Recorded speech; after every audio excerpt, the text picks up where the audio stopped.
Cowabunga, dudes and dudettes. Before we start the video today, I'd like to be serious for a moment, if I may, and put a content warning and a disclaimer up front here for the subject of today's video. Yes, I am very serious. It's a content warning for possible ethnic stereotyping and cultural appropriation. Things that are clearly not okay in 2023, that honestly shouldn't have been okay in 1992 when these figures came out. I want to let you guys know that I am not in any way making light of these issues. I am not making fun of anyone of Native American or Hispanic nationality or origins, and that any sort of lightheartedness I have towards those figures in question are going to be specifically about the figures and not about the nationalities they represent. This is a very bizarre time capsule. This is something that would never even get past the planning phase today. And it's something I do want to talk about because it's a really interesting to me time capsule. But like I said, there is no ill will, there is no disrespect intended covering this topic, but it's a topic that I really want to kind of get out there and kind of let people see, especially the younger crowd, kind of what we were still dealing with, even, as late as 1992. So, with that being said, I hope you enjoy the video, and let's get started.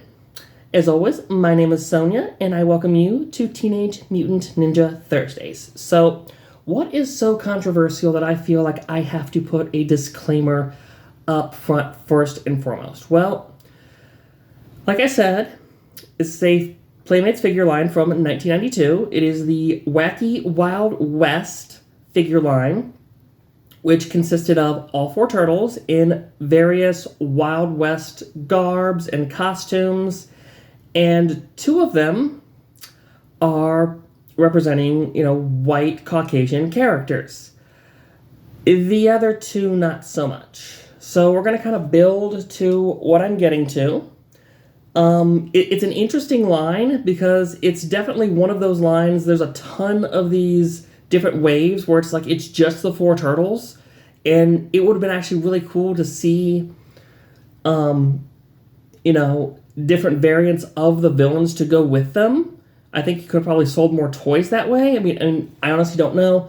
I'm not a toy executive. I just think it would be kind of cool to have an Outlaw Shredder and Bandit, Bebop, and Rocksteady and stuff. But again, we got what we got, and this is what we're going to look at. So first, let's look at Crazy Cowboy Donatello. Probably the least offensive of these figures. There he is. And look, he's so inoffensive that, he doesn't even have a cigarette. He's got a lasso out of here, and he's got a straw. He's chewing on a straw. He's not smoking a cigarette or a cigar or anything. He's a good old wholesome sheriff there. He's got his shotgun. And that's the thing, that most of these turtles come with actual, guns. It's not this gun shoots pizza sauce, or this gun, no. This is like an actual gun that would shoot bullets. He's got that. He's got a 6-shooter that fits actually very nicely in his holster, which is really nice, actually.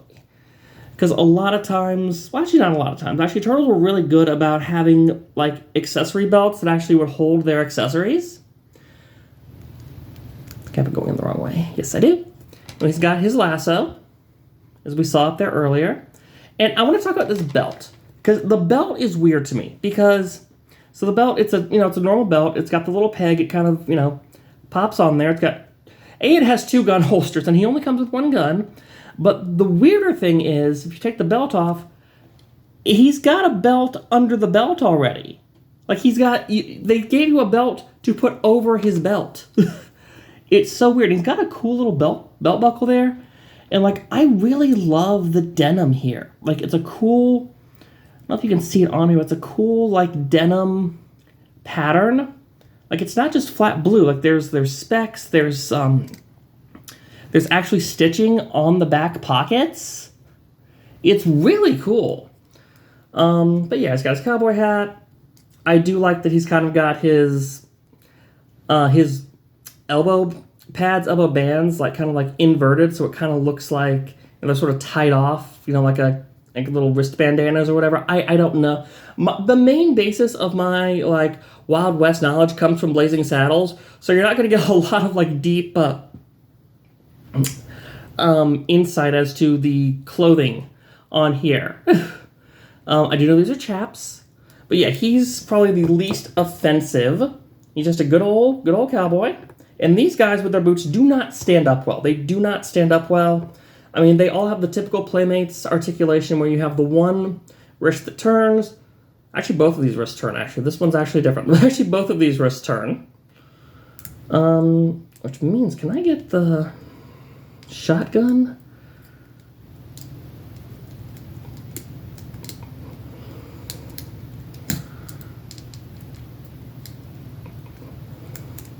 Yeah, I actually have him hold the shotgun like a shotgun. That's actually kind of cool. So there is Crazy Cowboy Don. And next up we've got Sewer Scout Raphael. Very, very Davy Crockett. With his shotgun, which is actually different than Don's shotgun. It's actually a different mold, which I thought was super cool. I expect them to both be the same mold, like you see a lot with especially older figures, and even newer figures where they want to try to get the most of their molds. But these are different guns. They've got different sights. They've got, this one's a bit bigger. So it's interesting. I was not expecting them to use different gun molds, but they absolutely did. Don's already fallen over because these boots are made for walking, not for standing and posing. So yeah, he's got his Davy Crockett. He's got the fringe jacket. He's got the belt with the powder. Turn with the raft, come on. With the powder horn. He's got a carving knife. He's got a coonskin cap that is sentient. I checked this before we started filming. The raccoon's name is Bucky, and it's not so much a cap. It's just a raccoon that lives on his head, which is not the weirdest thing we're going to be seeing. He's also got a tomahawk, which is weird because it's actually not listed on the back of the box as being one of his accessories, but it definitely comes with him. He's got a bear trap, or I guess in this case, oh, there it goes, a foot trap as it is listed on the box. It's the same one, the same design as the one that comes with Leatherhead. Opens, closes, all of that. So yep, there is Sewer Scout Raphael. God, these are not going to stand up. And I kind of wish I had taken more time on these, because now we have to get into the controversial things. Okay, so let's start with Chief Leo in his Native American garb. It's a very well-designed figure. I'm going to give it that. It is, the feathers on the shoulders and the knees actually are articulated. You can move them however you want. The same goes for the headdress. It's articulated, which is actually pretty impressive for, especially 92. But yep, he's got, that is Leonardo portraying a Native American. And this is what I'm talking about when I say this could be construed as cultural appropriation. But the colors on here actually are really cool. I'm digging the paint, the war paint up there. I don't think this was meant to be offensive. I honestly think that this is just a long line of Playmates doing, hey, let's put the turtles in, crazy costumes or, different occupations. And it just so happens that these costumes have very ethnic... Oh, it's so uncomfortable as a white person to be trying to talk about this. But again, he's got interesting articulation. He does have the traditional Playmates. He has the one back and forth and the one twist wrist. And he's got... this is the only one I actually picked up, after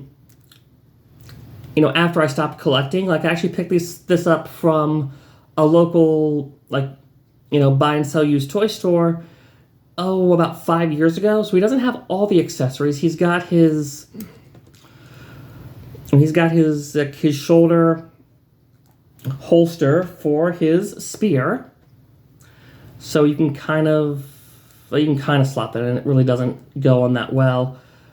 And now it actually kind of looks like a guitar. Actually. Yeah, it kind of looks like a guitar now. So it's kind of fun. But yeah, no, he can hold. That's the nice thing, is that they can hold all the accessories. He's got that, and then he's got a bow and arrow. So it's all very, what you would expect with a Native American character. You've got spear, the bow and arrow. But yeah, that is Chief Leo. He's very colorful. He is here, and he is not the one that I am most concerned about talking about.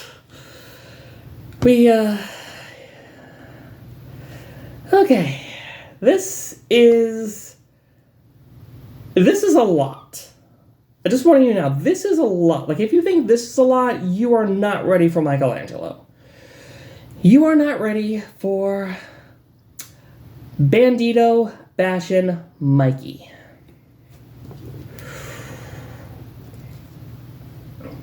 If you think you're ready, I don't think you're ready. Here he is. Bandito Bashin' Mikey. I just want you to take this in. Like, really look at this and take this in. Like, really look at this. This was deemed okay, probably in like 91 when they were pitching this. And yeah, nobody looked at this and said, this could be offensive. Maybe this is offensive. Maybe this is really too much. With the big mustache and the gold tooth and the stubble and his knife. That is a jalapeno pepper. This knife is a jalapeno pepper. It's kind of insane. Like, this is insane. This is like my guilty pleasure favorite figure for how uncomfortable this figure is. I will say the weird thing is that his gun, unlike the rest of their guns, it's a cork gun. It's like not a real gun, which I guess makes sense for Mikey, that he wouldn't have be shooting bullets. He would have sort of a joke gun. He does have a poncho. You can kind of slide on there. Kind of blocks his dual bandoleros, but it is on there, and he gets a sidekick. Well, it's an actual figure, not just a hat. Here's Thorny. Here's Thorny the Cactus Man, who also has a big Hispanic mustache and a sombrero and a machine gun. And again, this is a lot.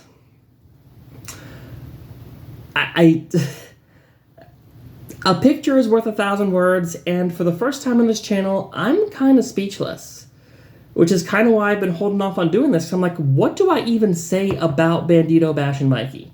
What do I say about this figure that comes with the Cactus Man, that has the gold tooth, the 5 o'clock shadow, the giant mustache, and just...